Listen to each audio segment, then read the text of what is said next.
All right, Miles. One of the big moves, frankly, maybe the big move the entire college football offseason was Colorado bringing in Deion Sanders as their new head coach. Obviously, the rumors of transfers and new recruits and NIL deals and everything became flowing in immediately. Deion Sanders is going to shake up the landscape in the Pac-12 and Colorado and all that. It's going to change the world of college football. It's been a little bit of a slow period since his arrival, but big news is starting to roll in on the transfer side. This was first reported over by The Spun.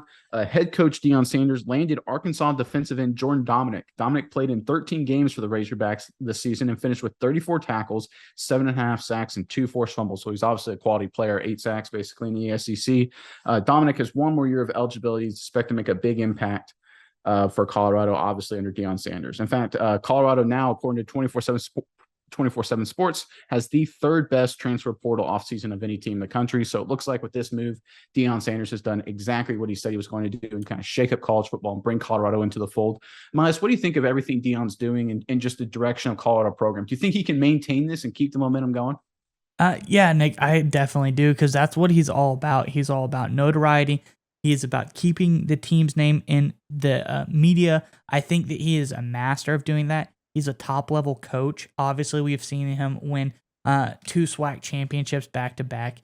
He's a really, really great coach, a good tactician. He's a good recruiter, Nick, and I think that's probably his best attribute. These guys really want to come in and play for Deion, and if you have a team like Colorado seems to be the team that is going to take care of Deion and his staff, he can really take your program to the next level. And I think bringing in all of these transfer portal recruits is, that's the first step, Nick. That's the most immediate impact that he could do. And as you said, third already, that's pretty big. I'd look to see them to be number 1, number 2 in the transfer portal recruiting next year, as well as regular recruiting, more traditional recruiting as well. But bolstering the defense of this Colorado team, a guy like Dominic really seems like he could be a powerhouse on this team. He's coming off of his best season in his long career. Nick, as you said, he's already had 1 year. He only has 1 year of eligibility left, but he's coming off a year, 19 tackles, 7.5 sacks, 2 forced fumbles, 1 of those recovered. So this is a guy that can be a force off the edge, and a Deion Sanders led defense.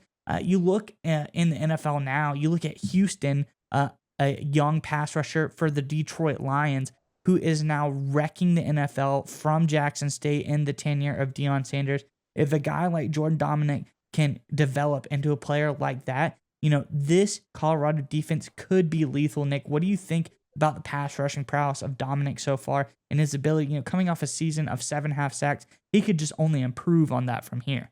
Yeah, because he's going against best offensive linemen in the country. Look, and some people may say the Big Ten has the best tackles, and you may be right, but I think the SEC, in my opinion, edges them out a little bit with the quality of offensive line play and, frankly, quality of offensive coordinator and coaching play. I think the quality of everything, the SEC is just the best.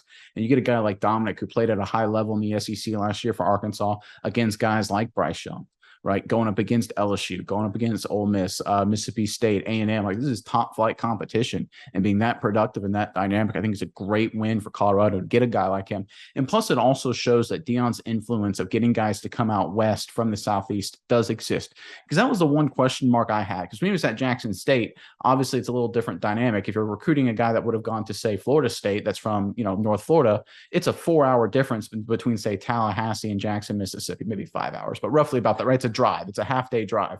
The difference between Boulder, Colorado, and Tallahassee or Jackson, Mississippi is a lot more, obviously. So I think that was kind of my question. It's like, listen, can he get these kids from Mississippi, from Alabama, from Florida, from Arkansas, from Georgia to go with them out west to Colorado? That was going to be the big question mark in my head. And I think getting a guy like Dominic answers the question. I think that's why this move is kind of a precursor of what's to come. It's sort of the first domino to fall of more guys coming from the Southeast heading out west to join Deion's program. So if I'm a Colorado Buffs fan right now, I have to be really excited because the momentum is building exactly where they thought it would be.